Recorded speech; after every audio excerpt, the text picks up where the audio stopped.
This is a gas chromatograph and a mass spectrometer. And basically, we do a separation of the fat into this oven. It's a gas that we allow us to separate the different fatty acids. So after separating out the fatty acids and then analyzing it, you can definitively say that sugar that was tagged like this got turned into, not only did it get turned into fat, but it got turned into a very specific kind of fat. Right. I find that amazing still, because did you believe that that was true before you started studying this? I mean, because you eat fructose, and I think people know if you eat too many calories, you're going to gain weight. That's right. A simple concept. But that's not what you're saying. You're saying the fructose is getting turned directly into some of the worst kinds of fat in the body. Yeah. We know that if you look at specific fat in the blood, there is huge proportion, maybe 30% to 40% of that fat in some condition can come from that sugar. And that's a lot in terms of fat in the blood that are associated with health risk. So when people say, are you sure sugar gets turned into fat, you say, yes. Here it is. And by the way, we can measure exactly how much this is happening. And we can measure, yes. All the guys who got the fructose had a much higher incorporation of sugar to fat, much more conversion. And on the other side, it was not the case.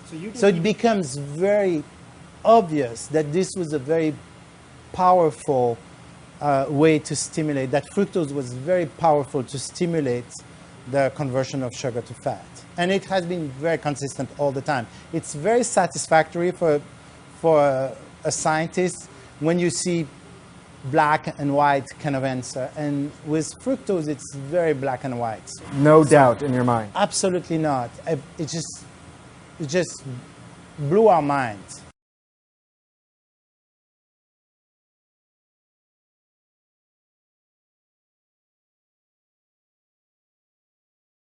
Eventually, the patients do have to go home, but you're really kind of keeping tabs on their sugar intake at home as well. Well, we provide them with 3 of these a day, 3 servings of their sugar-sweetened beverage. So if someone is eating about 2,400 calories a day, which is pretty typical, you're saying 25% of that would come from sugar. Right. 600 so calories. 600 calories in here. Now, to give people some frame of reference here as to what we're talking about, roughly 600 calories. This amount of fruit here is the same amount of sugar? Yes. About 160 grams of sugar in all this fruit. That is a lot of fruit. Those 3 bottles, all this fruit. Right. And these 3 bottles, absolutely no nutrition except calories. All this fruit, there's 29 grams of fiber right here, and 650% of the DRI for vitamin C, over 100% the DRI for vitamin A, and I could go on. You get a lot of fiber with the fruit, and that's important because it changes the way we actually absorb the sugar. Exactly. You're not going to overdose on fruit, at least not by what you're showing us here. No. That amount there is also just this? Yes, there's about the same amount of sugar in those 2 bottles as there is in these 3 servings. Now it's getting a little frightening because this is seeming pretty typical. I've seen a lot of people carrying around bottles like that.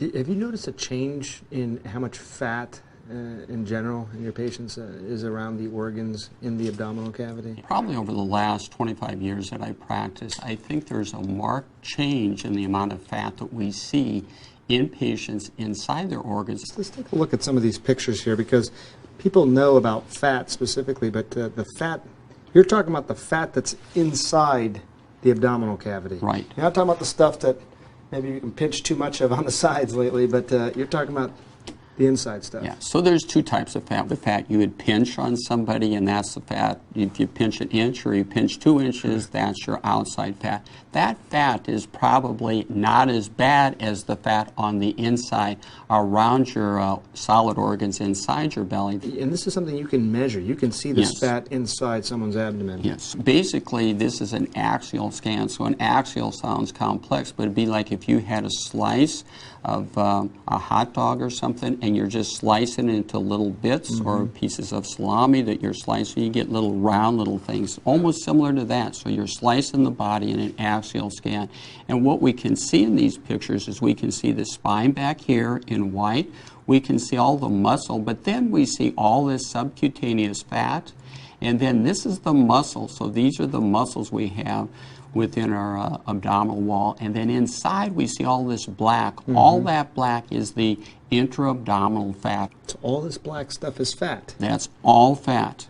Tell me what we're seeing here. What I see here at the beginning of this study, you can see the distance from the anterior abdominal wall to this line.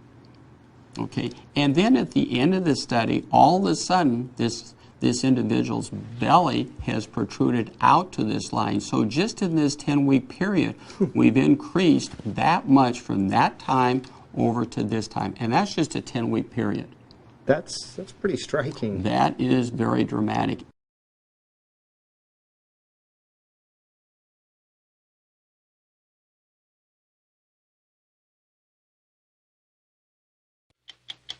Overtime editor Ann Silvio talks with CNN's Sanjay Gupta.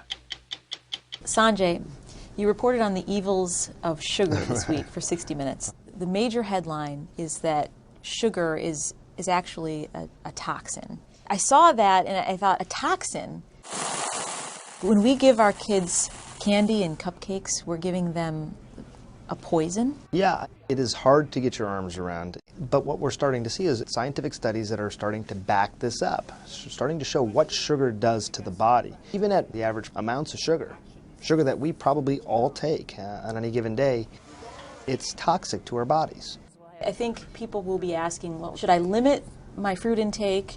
Should I use artificial sweeteners? Is that the answer? I think when it comes to fruit, there's a couple of things to keep in mind. When you eat sugar in the form of fruit, you're getting lots of other stuff with it. You're getting fiber, you're getting micronutrients, you're getting a slower sort of absorption of sugar. That's much more natural. That's the way human bodies were sort of designed to take in this sugar. So I think fruit's okay. When it comes to the artificial sweeteners, one thing I learned here is that the body's pretty smart. So you always hear these stories about someone who drinks Diet Coke all day but then has 2 bowls of ice cream when they go home at night. It's almost as if your body says, wait a second, you tricked me. So you know what? I'm going to make you go out and find real sugar and feed me. Punishment. It's sort of a punishment, that's right. I think eating real food is probably the best piece of advice. Okay. Real food is real food is vegetables, stuff that's not in a meat can be real food as well, but it's stuff that doesn't come out of a box, it doesn't come in a package. Usually it's the stuff, as people have told me, that's on the outer perimeter of a grocery store. The inside stuff is usually all the packaged and processed foods. Now, you're a parent, right? Yeah, well, my kids are 6, 5, and 2. They get food from lots of different places, so you can't watch everything.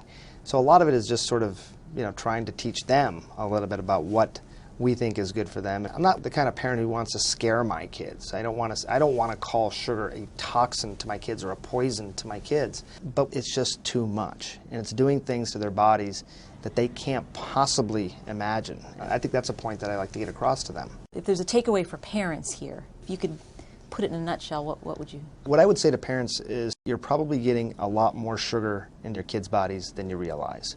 It's everywhere. Read the labels of things and you will be shocked. Bread, yogurts. It's stunning how much sugar is in just everyday foods. Cut it down if you can't cut it out altogether. Is the idea that sugar is bad for people with heart disease, is that new? Did people not know that? Here's the important thing here. People think, okay, look, I eat sugar and therefore I put on weight, and if you put on weight, you're more likely to develop heart disease. People sort of fundamentally get that. That is not what we're talking about here. Think about it like this instead. When you eat a cheeseburger, you think, oh, this is a fatty food, it's going to raise my cholesterol, and that could put me at risk for heart disease. That's what sugar is doing as well, and perhaps even more so than these fatty foods. That's what we're talking about. I hate to be the grim reaper in situations like this. I like to eat what I like to eat. I like to have a good time just as much as the next guy, but you gotta be educated and then make your own decisions on these things.